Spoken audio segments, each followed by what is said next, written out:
what we can measure on planet Earth? It's hard, man. I'm not entirely sure. If we're talking about the cosmos, I think it's hard to assume from a religious book that everything is made because it's said in a religious book. So we just follow that way. We're not dealing with religion at the moment. We're just dealing with logic and common sense. Yeah. So the premise or the thing that we're trying to discuss here is anything that's created, does it have a beginning? Yeah. So when it comes to human beings, we have a beginning. Yeah. Animals, beginning. Trees, beginning. Yeah. Clouds, beginning. Even when we create, when we assemble something, because we don't technically create it, it has a beginning. Yeah. So when I ask you, is there anything that doesn't have a beginning? Because you said I disagree with that. So for you to, I don't know. Wouldn't say I disagree 100%. I don't know. all right. So when you sorry, what's your name? Shane. Shane. Yes. Yeah. So Shane, the thing is, when it comes to God, you're saying you're unsure. Or you're unsure. I'm a cultural Christian, but I would class myself as agnostic. All right. Let's go to the bare bones then, yeah? Because just the cause or everything having a beginning seems to rub you off the wrong way, yeah? No problem. Yeah. What's I'm here to learn. Yeah, no problem. Let's stick with something very basic then, yeah? Are you aware of Descartes? Yeah, so Descartes said, I think, therefore I am. Yeah, Descartes is very famous. So he stripped away the five senses, and he stripped away everything. A lot of people, I just wanted a one-to-one. No problem. You've got nothing to worry about. Wow. I give you my assurance. Wow. Just be honest, just be yourself. They just want to hear a good rational discussion. I think this will be good to show the people that two people can have a good conversation without the needing to push something down someone's throat. Yeah, fair enough. So I think it will be a good example. So he said, I think, therefore I am. So he said that, okay, when it comes to your eyesight, there can be doubt. When it comes to other things, there can be doubt. Yeah? But then Friedrich Nietzsche, who promulgates or promotes this idea of nihilism, he said, I disagree with that. Yeah. I think. What is I? Yeah, you can't even be sure about the self. Like you keep saying, I don't know. No. Then okay, we can agree on something that's absolutely fundamental. Yeah, which is existence. You can't deny existence, correct? No. So everybody, even if you're unsure about your senses, you accept that there is existence. Yeah? All right, brilliant. Now, would you also say that there has to be uniformity? Yeah. There has to be regularity and stability in nature. This is an absolute fact. There has to be. Yeah. Because if there isn't uniformity, stability and regularity, we can't do science. We can't come out. Yeah. For example, if I take my watch and I hold it up, what's to stop it from exploding? Obviously, I can be comfortable that the laws of nature are uniform, regular, and stable, isn't it? Yeah. So number one, we acknowledge that there is existence. Yeah. That's something. Number two, we acknowledge about the uniformity, stability, and regularity of nature. These are the two premises. Yeah. Then I will then conclude that there needs to be an existence. Yeah. There needs to be a existence that explains the uniformity, regularity, and stability of nature. Doesn't that then follow? You're talking about a creator. I'm saying, doesn't there then need to be an existence that follows on from there? Because we don't deny our existence. We don't deny about the regularity, the uniformity, and the stability of nature. So then it follows that if there's existence and all those three things apply to nature, then there needs to be an existence which then explains that. Yeah. That's God? Yeah. I mean, if you explain it in that sense, That's because you know what that is, my friend? That is called a logical syllogism. Yeah? So people that study logic, that's what you do. For example, this individual here hates all people with the Nike bag. Oh. I've got Under Armour, so it's fine. Yeah. This brother has a Nike bag. Yeah. Therefore, he hates him. Yeah. You see, it's a very simple ABC process. Yeah. So now we've acknowledged that we've taken the two very basic principles of existence and regularity of nature, which we can't deny, and you can't say, I don't know.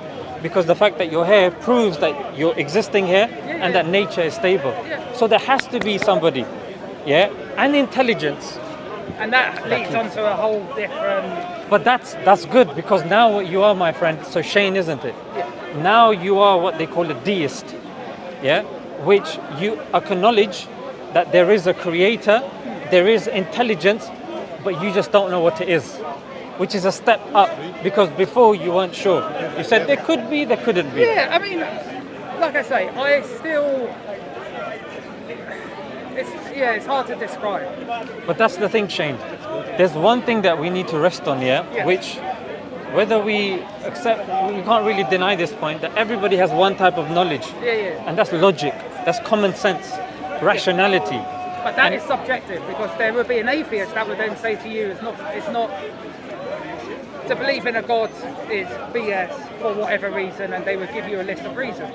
So that could be, it's subjective. But then we will, no, but I'm talking about Common logic. sense. No, I'm talking about logic. No, I didn't say common sense. Logic, because logic follows a framework. It's taught in universities. It's a subject in its own right. Yeah. Do you see? Yeah. So when we're dealing with logic, Shane, and we've come to a conclusion, we should be intellectually honest with ourselves. Like, you know what? ABC, that makes sense. Yeah? So let's just say we do acknowledge that there is a creator, that there is intelligence. Now, when we look at everything that's around us, would you say that a shop can function without a shopkeeper? No. Can a ship sail without a sailor? Depends in the future. But as of this moment, no. No, but when you say depends in the future, elaborate. Technology is going at such a speed where that could be a possibility, but as of this moment, no. Enlighten us. Like, how would that ship be able to sail without a sailor? Dude, there's like cars that is coming into production where you don't drive them. Did you hear what happened yesterday with the Tesla? No, I didn't. Tell me. Yeah, it was in self-driving mode, and it crashed into multiple vehicles. I just thought I'd just put that out there. Oh my God. Yeah? Okay, fair enough. Point that I'm trying to say, my friend, is it proves that nothing can replace intelligence. Yeah. That's why they call it artificial intelligence. That's what you're alluding to. Yeah. It's not intelligence, it's artificial intelligence. Yeah. And it requires intelligence in itself. Yeah? So let's deal with common sense. Let's deal with common sense at this moment in time, which is, you've acknowledged that a ship can't sail without a sailor, isn't it? As of this moment, yes. Yeah. I would even argue in the future as well that to leave a ship to completely sail by itself, I think that would be irrational. Well, maybe in 100 years, that might be a reality. But as of this moment, I agree with you. We can't. But I mean, when we say in 100 years, in 100 years, I'm saying we can lead to absurdities because we're uncertain. Yeah. And the thing is, Shane, everybody has to die. Everybody's here for a limited period of time. And this question of why is very important. When it comes to everything else, we don't go to work and say, maybe my boss might come and elbow me in the nose. He might come and give me a wedgie, an atomic wedgie. He might just start sticking a banana up my nose. There's all sorts of possibilities. It depends on certain bosses. They're a bit, I'm saying, anything can happen. No, I get what you're saying. So I'm saying, look, we deal with the rational. We deal with what we know, because with certain things at the start you said I don't know. So if a ship can't sail without a sailor, a shop can't operate, or a shop can't function without a shopkeeper. A classroom. You remember when you were in school, Shane, isn't it? When the teacher left the class. Tell me what happened. The kids, they regressed. They went down the evolutionary model, and they turned back into chimps. And everything they start going nuts. So, because I'm a teacher myself, I know how it is. As soon as I'm leaving the class, I hear them like, Sir's gone. And then as I'm approaching, Sir's coming. So, The point, my friend, is with all the complexities and the ecosystems, when we look at the complexities of life, it's undeniable, and it's irrational to assume that it operates without an operator. Would you agree with that on a rational level? We're talking about God, yeah? We're talking on a rational level. Can it operate without an operator? No. It can't. Very good, Shane. You're being intellectually honest. Yeah. So then we go on to the points that you're saying. Yeah. You're saying, okay, all right. I've acknowledged that there has to be an intelligence. There has to be a creator. I do not believe that this all came by accident. Yeah. Excellent. Now we go on to, okay, if there is a creator. Yeah. You remember from Big Bang we had time, space. That's what scientists tell us, that's how it started, yeah? Some scientists, So it makes sense that the creator has to be outside of time and space. Yeah. Because if he is inside time and space, it then necessitates that he is subject to the laws of science, isn't it? Yeah. So he is, as they say, contingent. Yeah. That he can cease to exist. Would you think that God can cease to exist? If he's orchestrated everything, created everything, can he then cease to exist? If that narrative is true, then no. So for God, it makes sense that he is powerful. Of course. He's created everything. He is all intelligent, because we see that even in creation as well, isn't it? So it makes sense that there is a intelligence, and that intelligence is ever living, is outside time and space. He is not he is not necessarily understood by us. And that, would you be content with calling him? It's a title of God. Obviously you're... Sorry? Jazakallah. You're talking about it from an Islamic point of view, correct? At the moment, I'm just speaking from a rational point of view. We'll get to the Islamic thing, and you can tell me anything that you have an issue with, no problem. Not an issue, it's just more of a concern and more to learn more. Yes, you know? yes, of course. I don't disagree with anything you're saying at this moment in time. No. Excellent. So then, Shane, would it make sense? You see, he's very happy as well. Yeah, very happy. Yes, very good. So, would it make sense, Shane, with how I've described this intelligence, that it makes sense that there is only one? Because if there were multiple, then, but here's where rationality kicks in, Shane. Because we're saying he is the all-powerful. He is the creator of all. He is the first. You can't have two firsts. You can't have two people that finish first in a race. You call it a draw, but again, you don't. There will be still.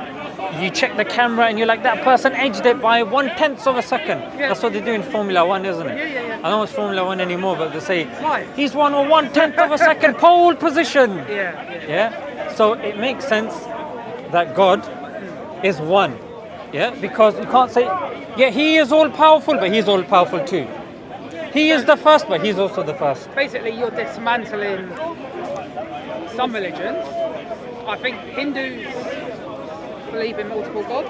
Hindus believe, in multiple, Sikhs, thousands, Sikhs as well. I don't know. Do Sikhs believe in multiple gods? I'm not sure. Possibly I don't want to attribute anything to Sikhism, but I think certain beliefs that they have with Guru Nanak, I mean, I don't know. I'm speculating. But the thing, Shane, is at the moment, the thing is, what you have to understand, we're all products of our society. Media, misconceptions, people's stories do affect us. And we do understand that there is a narrative, and the narrative nowadays is not pro faith, pro religion. It's more in their favor, the powers that be, to keep us consuming, to not keep us thinking about our purpose.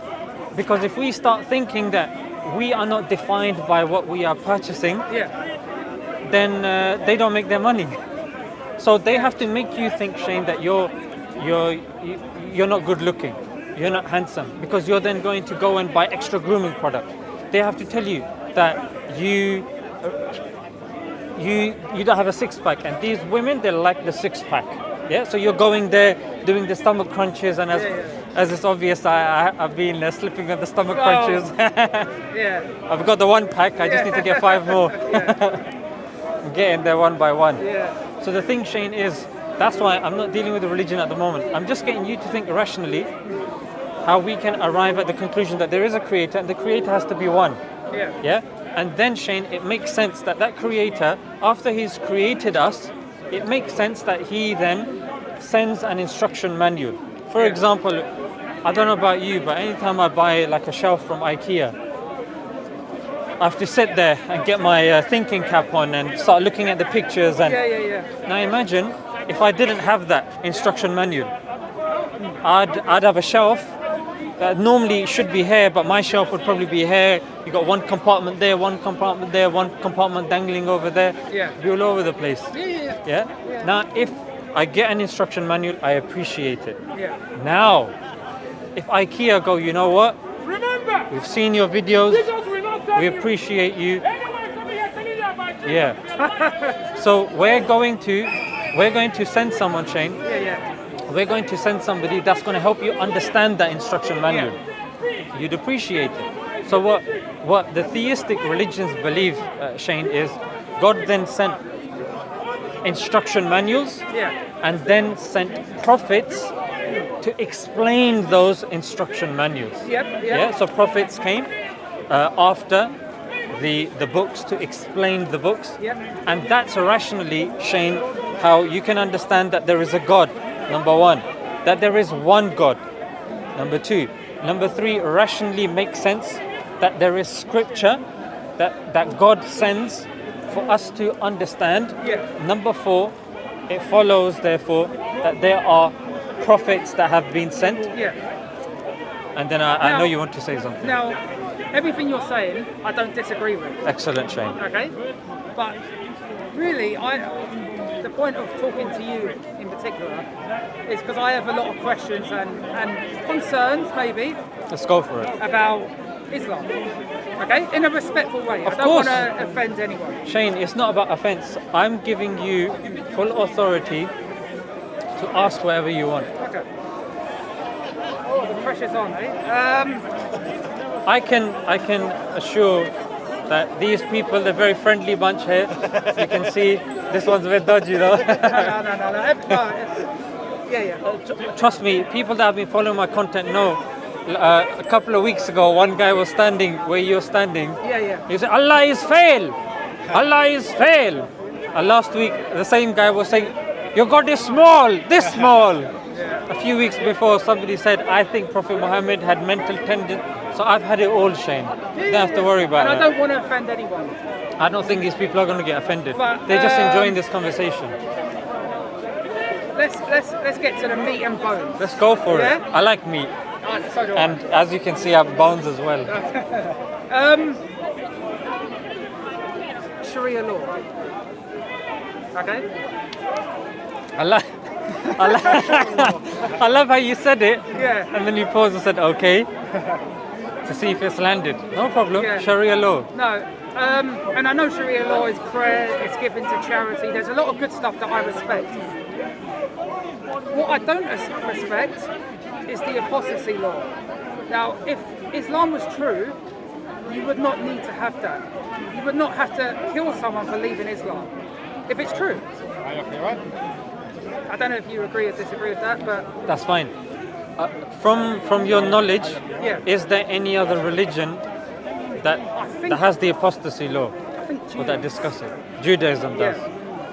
All right. And that's in the Bible. You agree with that, yeah? Yeah, it's in the Old Testament. It's actually in Deuteronomy chapter 13, verse 6. Yeah? So you know it very well. I do. I'm aware of these questions. Okay. No, of course. That's why I came to you, because you're a known figure, you know your stuff. Well, debatable, but... I'm just here to learn. Yeah, he's here to learn as well. The wasp.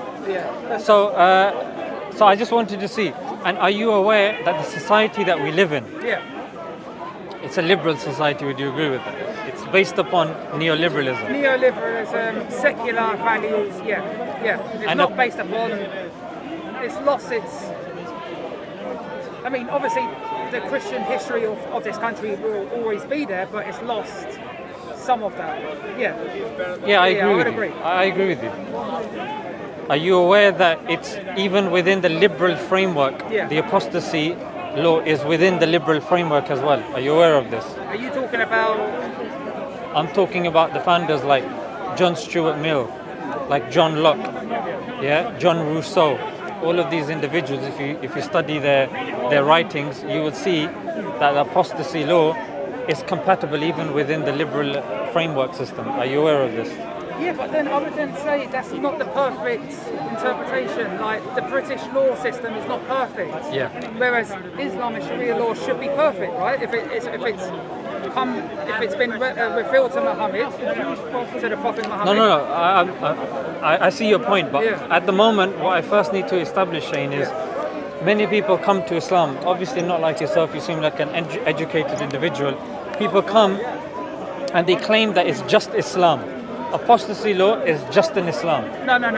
Yeah, but you seem like someone that's a bit more No, nuanced. it's in the Jewish. Yeah, it's in the Bible also, and it's even within the liberal framework. Yeah. The framework that's being pushed upon other countries now as well. That you need to follow this framework as well, by the way of abandoned Sharia law or whatever it is. Yeah. But so we've established that. Now, another thing, Shane, that needs to be understood is you understand that treason law. Yeah. Can you just summarize what's your understanding of the treason law? Would Edward Snowden be an example? Are you talking about the British system? Or? No, just your understanding of treason. Because you do know treason is punishable by death, isn't it? It would be betrayal, wouldn't it, of your country or... What it is, Shane, back in the days, the thing is, what we do is we look at the framework that we have now, and then we try to superimpose it on the framework of the past. Right. But the thing, Shane, is that the current state system that we have now is different to the state system that was in the past. For example, religion, your religion would be the entire state. Yeah. So when you're leaving the religion, you're leaving the state. Yeah. Now, the apostasy law, a lot of people claim that when you leave, that's it, it's death. But then my question to you, Shane, if that was so true, wouldn't we be hearing every other week, every other month, every other year, people being killed because they've left Islam? Don't you think people would be scared to do it? No, I wouldn't say so, because look at the amount of Muslim. In fact, I would argue that the most populated Muslim country on the planet. Yeah. Is it Indonesia? It's India is definitely amongst them. Let's just say, for argument's sake, India is not a Muslim country. Okay, Indonesia, Malaysia, Egypt has Coptic Christians there. Saudi Arabia. Have you ever heard, Shane, of a Muslim country that has killed an apostate in your recollection? Have I? Not country. I've heard of groups do it. Which group? ISIS. Are you aware of ISIS here? What they do? Like in terms of who ISIS is? Yeah, I know they're created. There's not a single Muslim, a credible Muslim scholar or group that considers ISIS to follow mainstream Islam. That's just one example. So of course. But I'm saying that if this was sanctioned by Islam, there are countries that claim to follow Islam, isn't it? Like you've got the Islamic Republic of Pakistan. But if I ask anybody, have you ever heard of somebody killing an apostate? They say no. But why is it in the book then? Like, why is it part of it? The thing, Shane, is what people like to do is it's there as a deterrent. Many of these punishments that you will possibly have in your mind, they are deterrents. Now, if deterrents aren't there, I'll tell you what's going to happen, Shane. If people leave from the MI6, for example, Catherine Gunn, when she revealed what America was planning to do with the UN with regards to the Iraq war, it was game over for her. It was game over for her. Yeah. We look at Gary Webb. When he exposed what the CIA was doing in Nicaragua, there was a problem. He had a mysterious death. Edward Snowden, you quoted. Yeah. So the thing, Shane, what I'm saying is, look, we're not going to we're not standing here and we're sugarcoating that anyone can come in and claim to believe and then leave and then start hurting the Muslims. Yeah. There needs to be a consequence. That Shane, if somebody comes and I'm telling you, every country, if you work in the Secret Service, you work within the higher echelons of the politics, and then you go and you start causing problems for that country, I'm telling you there will be a consequence. Now the point to consider here is you're saying death. But that's the thing. That's not the Jumhur opinion. You don't just... What's the... Jumhur means that's not the consensus opinion. Okay. Now, you see, somebody's left the religion, that's it.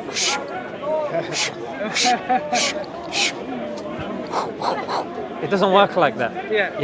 There is a court, just like you said Sharia, there is a Sharia court, or Sharia for the Tajweed inspectors watching. The Sharia court, and in that court, there is a system, there's criteria that you need to follow. It's not as simple as that, my friend. You know what I'm saying?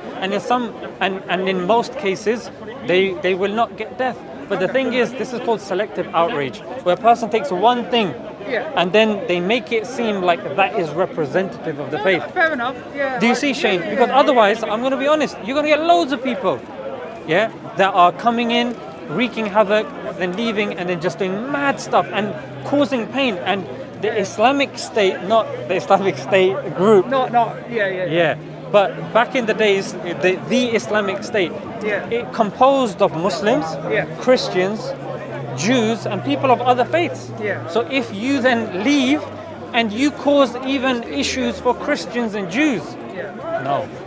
It's not just Muslims. Do you see, Shane? No. So logically... Like I say, I'm here to ask No, that's absolutely fine. So I might have some misconceptions. But you're satisfied with that, yeah? I mean... Okay. What's your next... there's so many, but because there's so many people, I forgot. There's a lot of pressure. I would love to learn more about...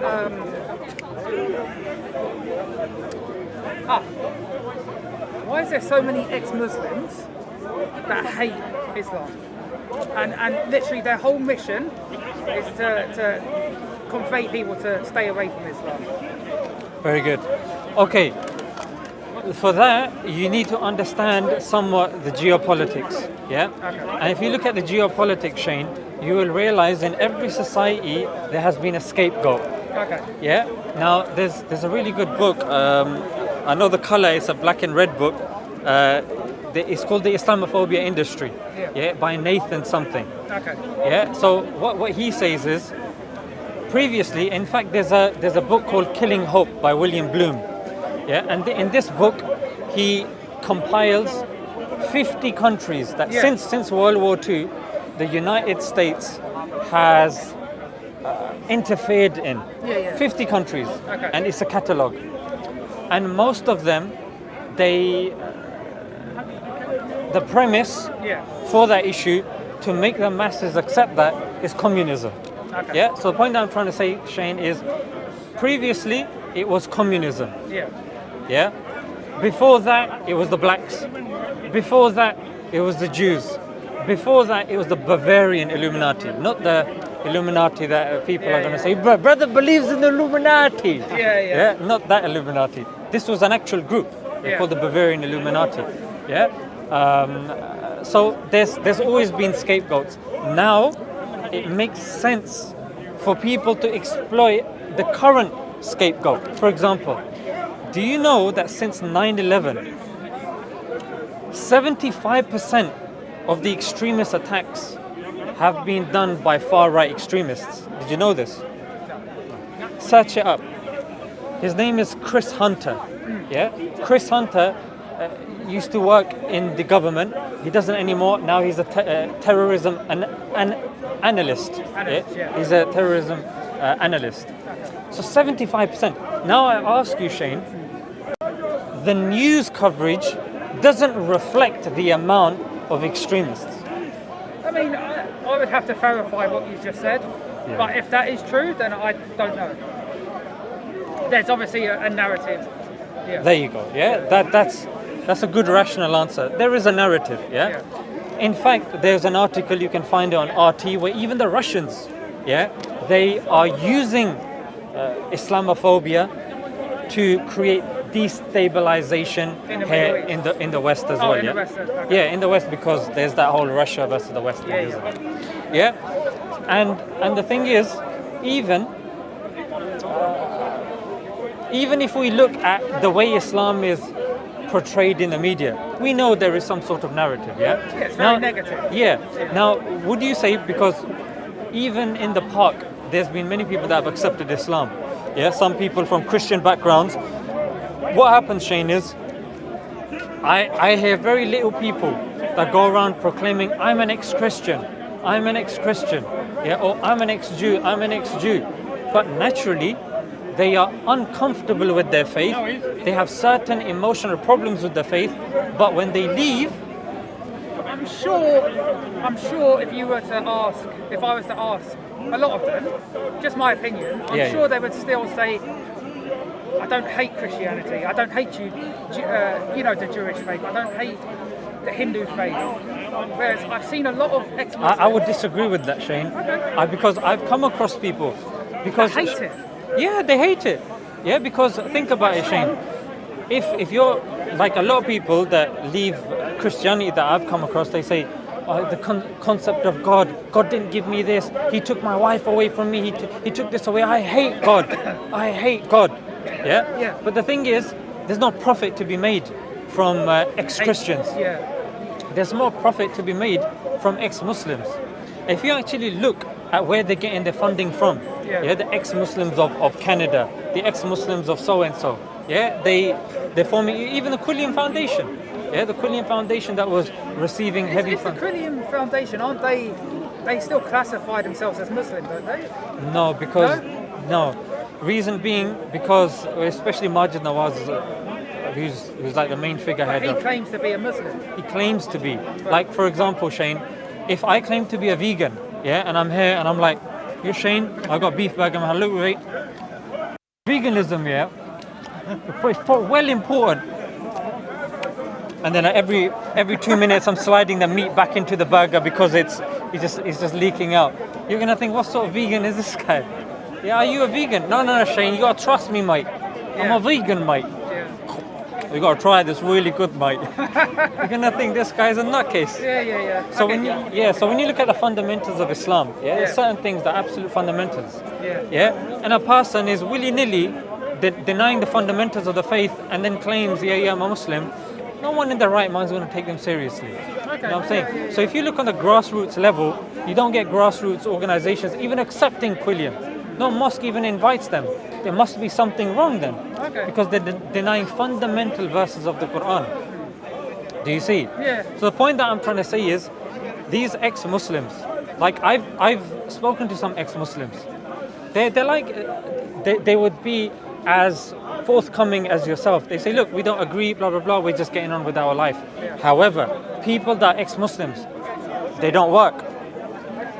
They're with other ex-Muslims and they're regularly making videos. Oh, I'm sorry, how are you not working and able to make these videos, high-end quality, latest camera and all this equipment? Like, I'm sorry, one add one is two. Can't be a potato. I mean, I do agree. There is a lot of, let's be honest, there is a lot of hatred towards Islam. Not just from the rest of, like, from a lot of different faiths and people, there's a lot of hatred. So I understand there's a lot of bias. And that's why and one thing, sorry Shane, I think this adds to your point as well. You know, about a week ago, there was a terrorist attack in this country.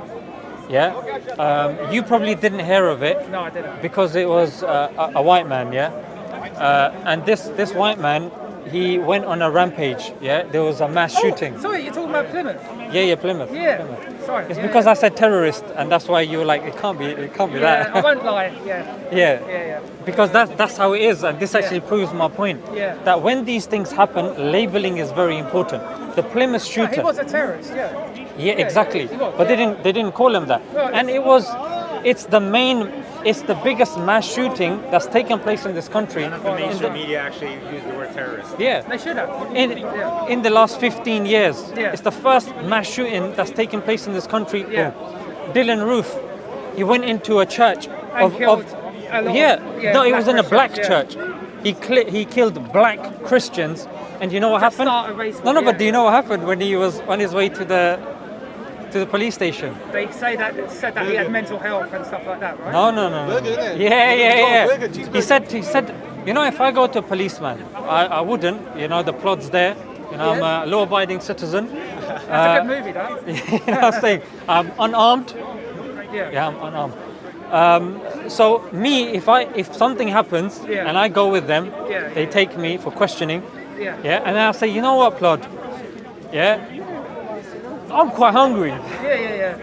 I fancy a bit of Burger King. Yeah, no, it's a piss take, yeah. He say, shut your mouth.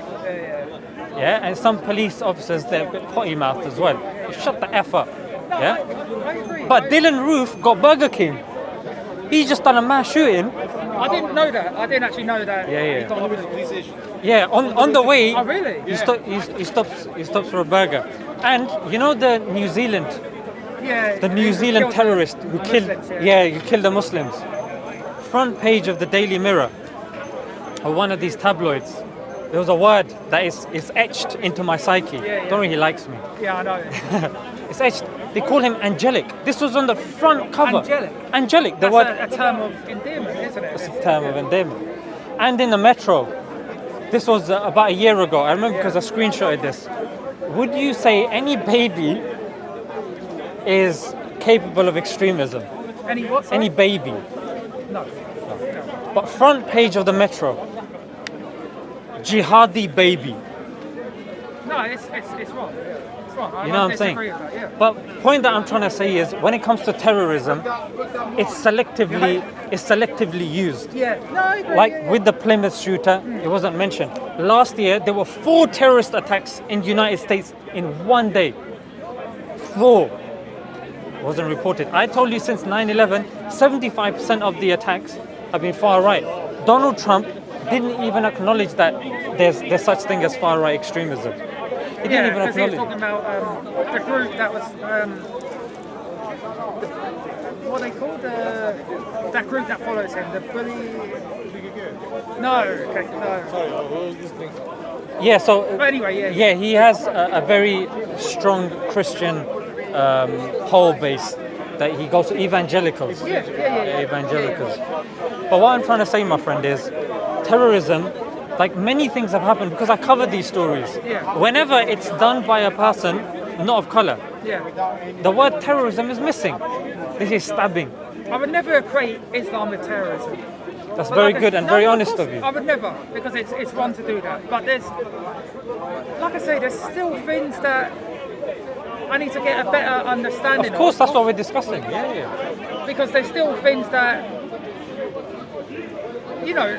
doesn't sound right Go for to it.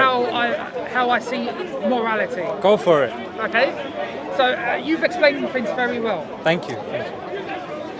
I didn't expect to speak to so many people, so I've sort of lost my train of thought. No problem. The crowd has halved. It has, yeah. I take full responsibility. Yeah, no, they're here for you. That's actually an insult. So the crowd's half. No, I'm joking. like because you're popular. I mean, I have so many friends, but I've forgotten Is it a lot of them. the hijab? Do you have an issue I with have the no hijab? issue with the hijab. I have an issue with the niqab, but not the hijab. I think for me, You know, it's ironic because you're wearing a niqab. I know, but it's only because I don't want it. Only because of the cameras. But my friend, the sisters wear the niqab because of the brothers. Yeah, but You wear it because of these brothers. They wear it because of those brothers. I don't know. I just, for me, And it's, niqab The hijab I have no issue with. In fact, I think it's beautiful because it's a sign of modesty. Even as in long this as the woman doesn't get forced, it's beautiful. I can't sort of disagree with a woman. Shane, for wearing even a in this hijab. country, you got this guy over here, he's from Manchester. In Manchester, 1901. Ooh, I'm Chelsea. 1901 Yeah. in Manchester. Yeah. There's this footage that came out. It was on Channel 5. Yeah. They've coloured it now. Yeah, Before yeah. it was black and white, now it's in colour. It was British women in Manchester going around with hijabs on. Yeah. Yeah. You know what I'm saying? So the thing with niqab is, Shane, would you agree that a woman that doesn't want to show her face has the right to do so? In a secular society, yes, I believe that you should have the choice. But would I necessarily agree with that choice? But it doesn't matter to the individual, obviously, I'm a nobody. But, I don't know, I see it, I don't know, it's hard to describe. But think about it. I would personally say I see it oppressive when I see a woman at a beach in a bikini. Not that I do that, yeah? just in case. ABC, now don't make a clip out of that, yeah? So, I would say, in fact, I think Norman Finkelstein had this post. I haven't referenced it, but it does seem logical sense. He said when the Europeans went to America, they saw that the natives were naked and they were clothed. Yeah. And they said, we are there to civilize you. Look at these naked people, we're here to civilize you. Yeah, so they seemed that as a form of oppression. Yeah, so I also see, for example, in the Daily Mirror, this was again, I'll say about a couple of months ago, there was I think about 12 or 13-year-old girl who wanted to wear a skirt, yeah, because in secondary schools you have to wear a skirt. Yeah, now they wanted it up to here, she wanted to wear it up to here. The school took her and the family to court. I didn't know that. I would say this is oppression. I would say this is oppression. I would agree with that. In France, in the beaches. Banned it. They banned it. No. I'm going to tell you something else. You know what? In France, the burkini is banned. Yeah. So the burkini is like swimwear, but it covers the whole body. Yeah. Now a woman was wearing a burkini, and this picture went viral of two French officers armed, going to her. Oh, and saying. Telling her to take it off. Yeah. I heard She that. was forced at gunpoint, Shane, to strip. Yeah, this is pretty much what's happening. Do you see? So if women, and I'm telling you, Shane, because Islam, number one, is the fastest growing religion, especially here in the West. That's number one. And number two, the adherents to Islam are women. And most British women, when they enter Islam, they choose to put on the niqab. And I'll tell you why, Shane. It's because, in fact, you know Keira Knightley? The actress. Yeah. Pirates of the Caribbean, yeah? So there's an article in The Guardian where she goes, I don't know of a single actress that has not been sexually harassed. She says it's normal for us now when we're going to be sexually harassed. It's wrong, isn't it? Now the thing, Shane, is because society has become so sexualized, you have some people don't want to show themselves. They're like, why should I be judged by my face or by this? So the point that I'm trying to come to, Shane, is this. If somebody wants to do that, I agree. yeah, I agree. If you want to wear the niqab, I personally have no issue with it. there you go. And I think if France is not my country, if the French want to ban it, it's up to them. It's not my society, right? That's absolutely fine. But I believe in this country, it should be allowed. Of course. If you want to wear the niqab, and if you want to cover your whole face, your whole body, no problem. As long as you're not getting forced to do it. Let's move on to the next point. That's fine. Okay. That's fine. I mean, Eating pork, no, that's Alcohol? That's an individual. No. cigarettes, No. praying 5 times a day, No. respect of parents, No.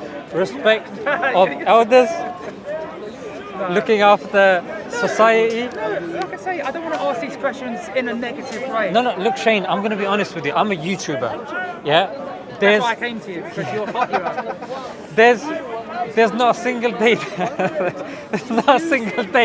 that I wake up and I don't see someone insulting me, I guess- my family, my it's channel, fine, it's my fine. dignity. I guess I'm one of desensitized to my it. contentions, and it probably hurts you more, is there's so many groups that claim to be Muslim that do so many bad things in the name of your religion, and it's just such a bad image. Okay, so I'm And that detecting. probably hurts you more than it hurts me. I'm detecting. As a good person. It is. I'm detecting from you when you say groups. Am I correct to assume that you mean ISIS? Yeah. Not just ISIS. But is that something that plays on your mind? They are the biggest recent group. Al-Qaeda, Al-Shabaab, what's the group in Nigeria, Boko Haram? I don't know too much about Hamas to form an opinion on that. And again, the Taliban in Afghanistan, I don't have enough. I'm very impressed with your knowledge of these so-called terrorist groups. Are you aware of the 969? Are you aware of the Sangis or the Hindutva? No. Okay, I'm so guessing they're good. no. So 969 are the extremist group in Myanmar. They are the ones that are committing atrocities in the name of Buddhism Okay. to our Burmese brethren and sisters as well. The Hindutva. This is on a daily basis, my friend. If you go home and you search Hindutva crimes in India, literally, there are people that are told on the street, if they find out that you're a Muslim, on the street, they will say, you need to now proclaim Jai Shri Ram. That means, Jai means long live their God, Ram. Yeah? So going to people, and then if they refuse to, beating them in front of the public. And these videos, they're viral. They go viral. Yeah? And this is, I'm telling you, I follow, and I would suggest you follow him on Twitter as well. CJ Worlman. He's an Australian journalist. CJ World, Werleman. CJ Worlman. He's a bit more balanced in terms of the atrocities that he shows. Talk about different ones. Exactly. So 969, unaware of. Yeah. Hindutva or the Sangis. And you know what? I should know about these groups. No, but what I'm trying to say, Shane, is I don't blame you because the mainstream media, if you look at the interests and the funding, for example, Sky, Sky, and not CNN, Fox, I think Washington Post, or I'm not sure about Washington Post, but that's called the Murdoch Empire. And Murdoch himself he's an open Islamophobe. Look at his tweets, he's openly. So the point that I'm trying to say is, if you look at where the funding's coming from, From anti-Islamic. Exactly. So we've got the 969, we've got the Hindutva. There was another group, and this was when I was doing these Palestinian videos as well. There's a group even within the Israeli Knesset.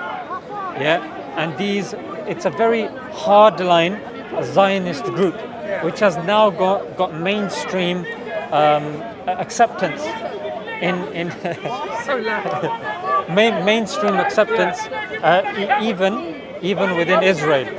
The thing, Shane, is because you're a receptive individual, and you're getting your answers.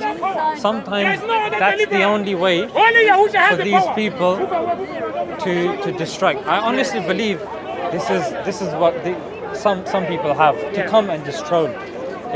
But we will continue. Are you aware of the Lord's Resistance Army? Is that in Africa? That's yes. That's in. But the thing is, they're not reported. For example, were you aware about two weeks ago? In India, there were mass gatherings where they were calling for the death of Muslims. Open in Israel. No, that's fine. Sorry, 1 second.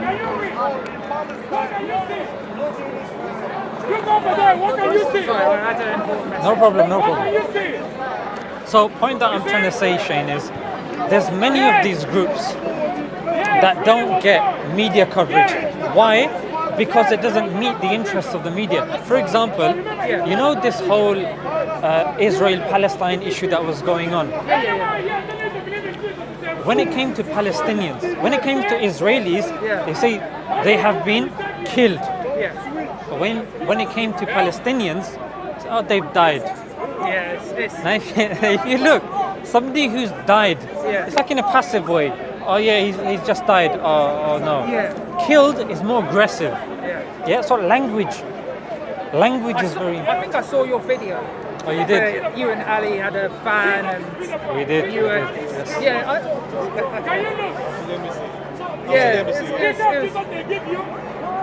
I can't dispute that. Yeah. So Shane, The language does play a role in it does, how Shane. it does. Yeah, Yeah. it does. No, And the thing is, Shane, if you look into this India thing, Yeah. there's a lot of madness going on in India. I saw a documentary actually. It was in Vice probably, isn't it it? might have been where Or Showtime. it was talking about Muslim businesses getting burnt and destroyed.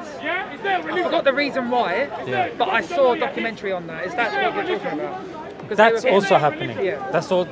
That's definitely happening. Are you aware of the concentration camps in China as well? Your ring, I don't The know. Uyghur. Yeah. Some people pronounce it Uyghur. Uyghur.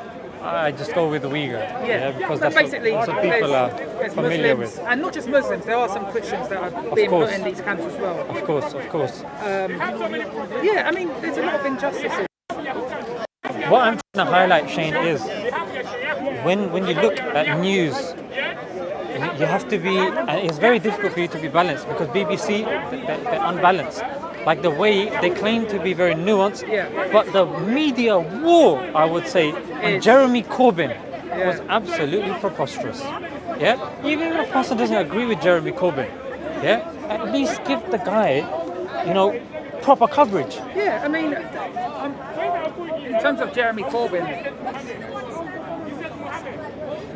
in terms of his morals, there's some things I might not agree with him.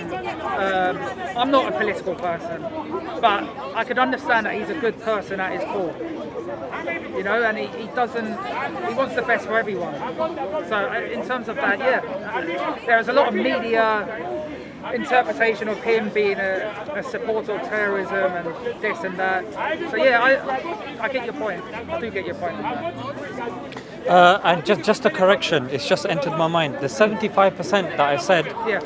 it was actually a report that was submitted to Congress. Oh, okay. Yeah, and this was by organization.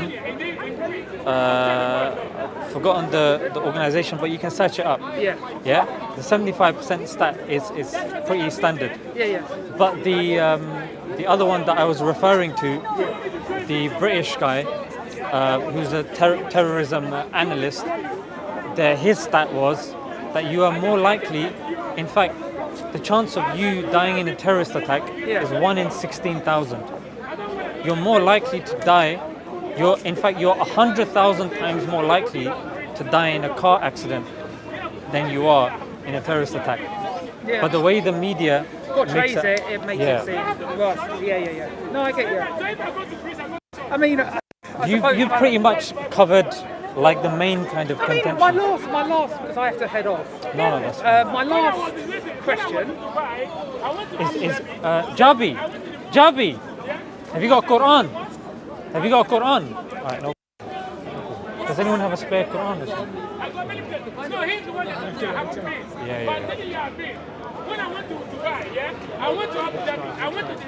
No, normally Ali's here with the table and he normally has one. Sorry. Alright, so Shane, my gift to you is virtual Quran.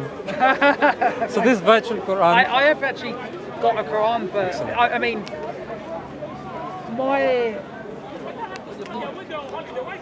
The thing, Shane, yeah? Yeah, and I've got a physical copy.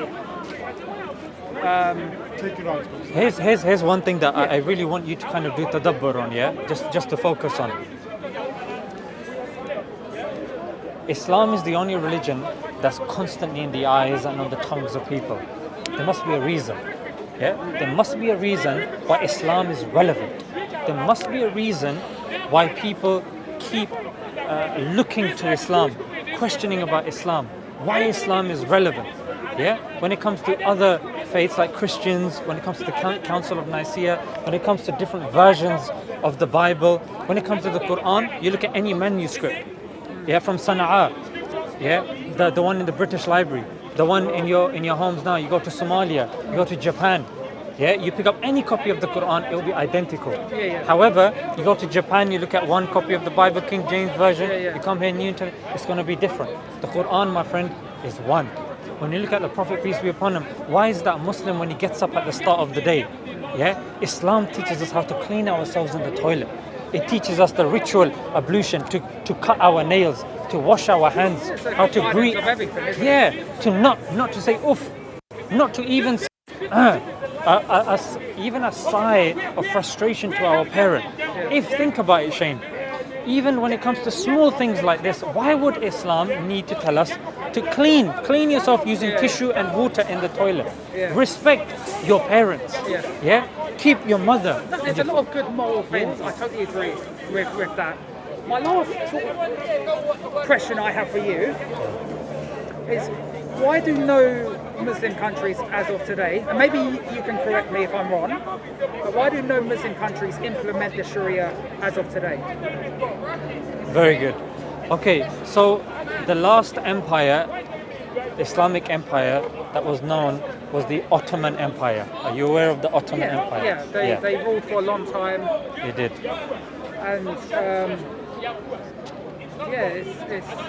it was a large caliphate, right? It was a very large caliphate, correct. So there was Sharia there, But the thing is, it's after the Ottoman Empire, the fall of the Ottoman Empire, there's something, and I want you to search this when you go home. I would recommend everybody listening to search this as well. It's called the Sykes-Picot Treaty.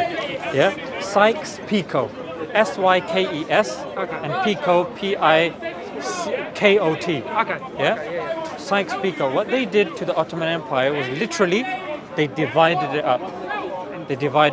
So they said, So you say, Russia, you take this, we'll take this, we'll take that, you take this. So carving up, and then that's what they did. So Palestine fell within the jurisdiction of the United Kingdom, and then they gave it away, which it wasn't theirs to give away, and that's why you have issues there till today.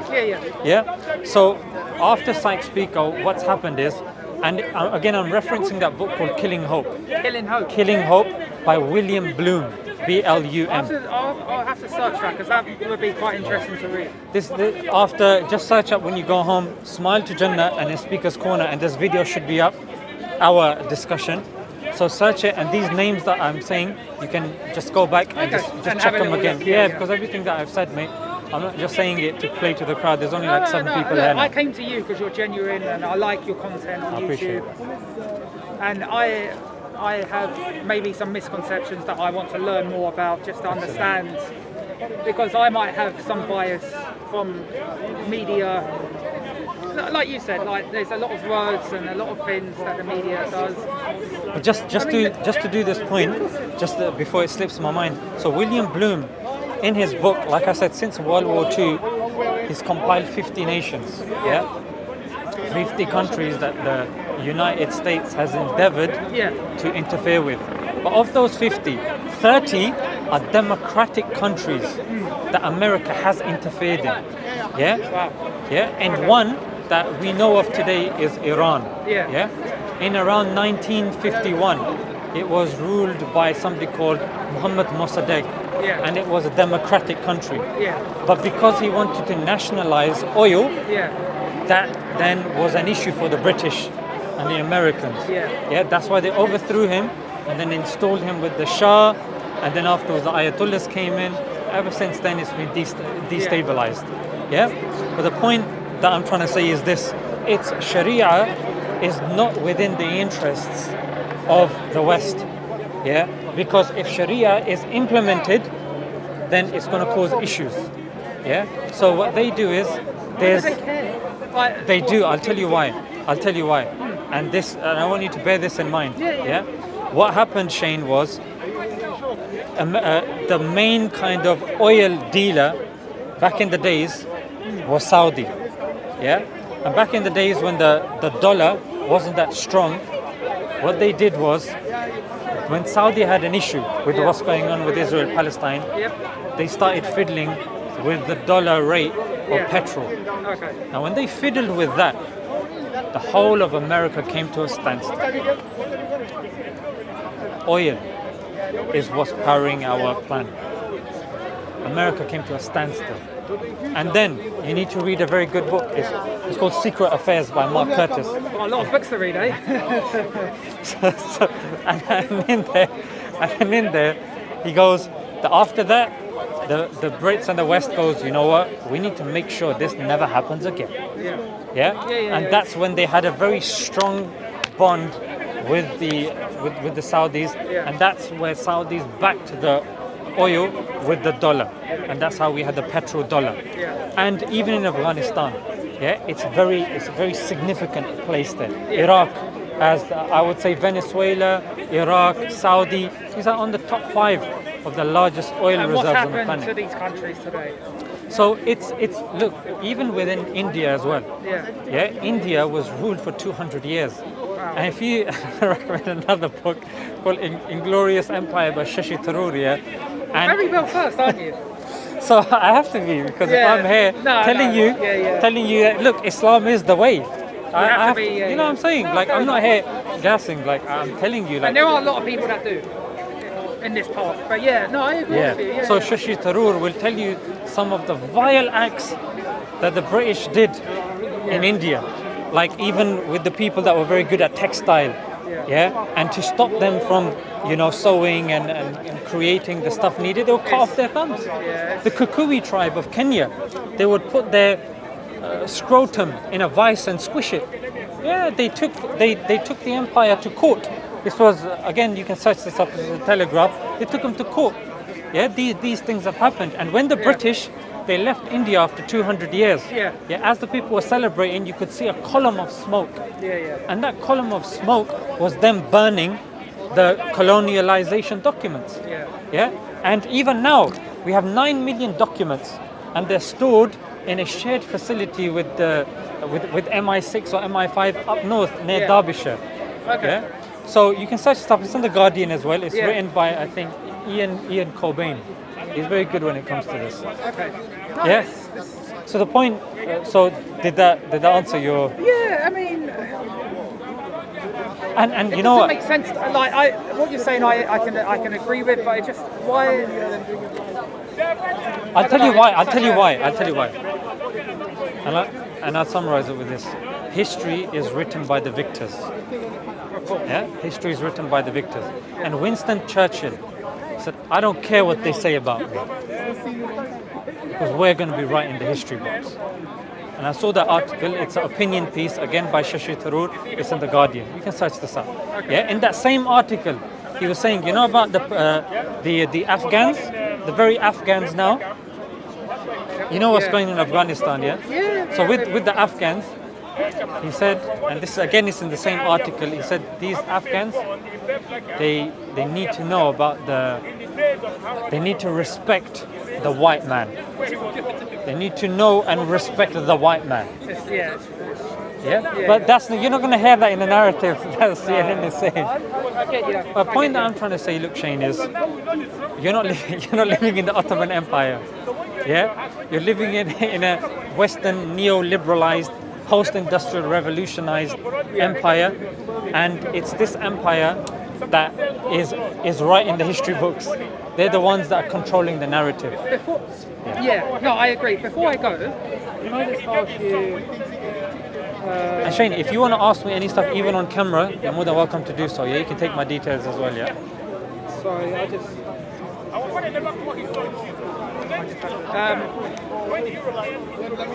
was I going to say? I've heard a few Muslims say that the UK is one of the best countries in the world to be a Muslim. Would you agree with that? I would, I'm born and bred. Bred, margarine, jam. No, of course. But there's a lot of people born and bred here that don't like this country for whatever reason. And I would say they have a right to do so. Yeah, of course, Like when you say like the country, like I love living in the country, I love the people. Yes, there are certain things, like I'm not going to say I love that guy Who is that? shouting. Is that Piers Corbyn? Yeah. Not Piers. Yeah, Jeremy Corbyn's brother. Yeah, Piers. Yeah. Anti-vaxxer, yeah. That's yeah. it. That's it. Yeah, yeah. So, You would say this is one of the best countries. no, to be honest, I've been to many other countries. I love it here. Yeah. I love it here. I love the people here. But the thing is, I love it here. That's why I speak out when I need to speak out. Okay. I'll call Boris Johnson a clown. Yeah. I'll do that. I'll say Bojo the clown. justified at times. Yeah, you know what I'm saying? You'll agree with me. Most of the country will agree with me. He's a clown. Yeah? When what Prevent is doing to young kids that they say cucumber, and then they get shipped off to Prevent because the teacher thinks that he's talking about Kookaburra. Yeah, or shifting a kid to Prevent Yeah, because it's he's playing a it's bit Fortnite game. hardcore, isn't it? Yeah, so I will speak against Prevent. I will speak about these things. But when it comes to the country and the people of the country, of course, I wouldn't be here otherwise, to be honest. No, fair enough. I have, and you know what? I'm yet to come across somebody that says, you know, I hate this country. I don't know why I'm here. Like, we're living in a country. You got a British passport. You can do what you want. Yeah. But constructively, if you got an issue, so you come to Speaker's Corner. You give your views. Yeah. And then if you come across someone rational like Shane, you'll have an excellent conversation. Oh, thank you. No, honestly, Shane, I wish, and you know what? I'm glad you stayed, and I'm glad that cameras have captured this because, Shane, this is the way. You're rational. At the start, you were a bit wobbly, but then when it came to rationality, when it came to common sense, you took it on board, and you were like, you know what? Let me hear him out. You know what? He is making sense. And you know what, Shane? And I say this to the other people. The vast amount of Muslims are approachable. Yeah. If you have your neighbors, you have people that you go with to your schools or whatnot, I encourage you to dialogue with them. And that's why, like I say, I wanted to clarify some things with someone that I like because I follow your channel. I've seen a few of your videos. I saw your video recently about the Taliban, and I thought it was quite interesting and constructive. You know, to take a more balanced approach. You know, I saw your video with Ali with the BBC video. You went to in North London. Embassy. Gold is green. Yeah, I thought that was fair. You know, I don't see an issue with that. I thought that was quite good. Thank you. Shane, like I said, I think you were on your phone when I said this. Yeah. Even if there's some questions you want to ask off camera, Yeah.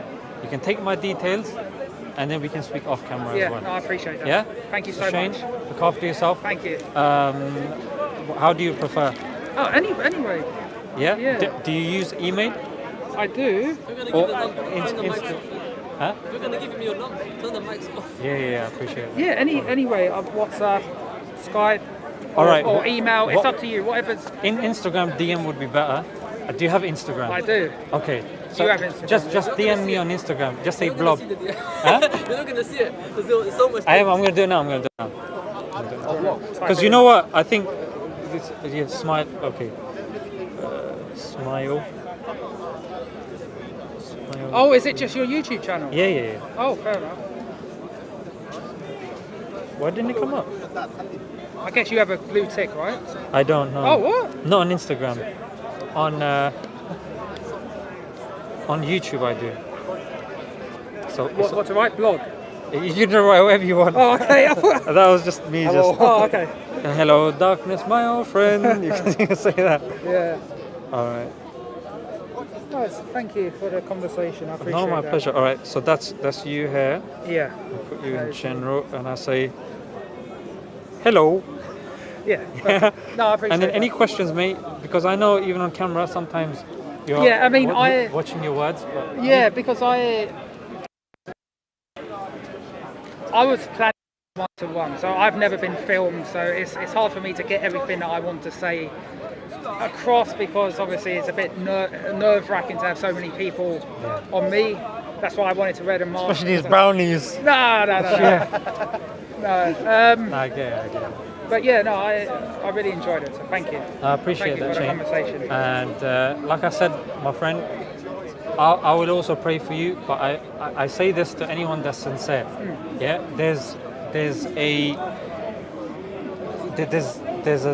pill that you take. Yeah. And this pill is It sounds like the Matrix. A very pale blue. it's a metaphorical pill. Yeah. And here's what you do: you go home today, Shane. and you just raise your hands in whichever way you feel comfortable. Yeah? And I think you've heard this, yeah? Yeah. Yeah. And you say, Lord, God, whoever you are, wherever you are, guide me. Yeah, guide me to the straight path. Help me reach the path. I genuinely want to know. Yeah. I'm scared of what I've heard, but there's just so much misinformation. Yeah. You can see today I went and I spent 45 minutes, an hour speaking to Smile to Jannah. Yeah. Yeah. So I've made that effort because Shane, you know what it is, my friend. Yeah, You've made the effort. You know when you're making an effort, Shane. Why would God not listen? You know what I'm saying? You've made the effort. So this is now what I want you to do. You go home. You say, God, I've made the effort today. I was rational. I was respectful, and there's whatever's going on inside me. I want you to help me. Yeah. And then Shane, I'll be here next week as well. And you have Do you my, come here my every details. week now then? Yeah, I'm trying to come every Yeah. Sunday. Because if I'm not mistaken, like a lot of your videos are from that room, right? He is on the sofa, yeah. Yeah. On the sofa. But you're going to come down here more often. I am. I like it here because, Okay. to be fair, Shane, seeing people like yourself, I think is more of an encouragement for me as well. Because, like you've acknowledged, I do read and I know my references. But the thing is, sometimes all it takes is the person that's there with an open mind and Yeah. knows, mate. Thank you so much. Yeah. Love my Thank bro. you. Yeah. It's really They'll good guide talking to you. you guys. Thank you. They'll guide you. Thank you. Might as well shake everyone's hand. Right. Thank you. Yeah. Do that. Yeah.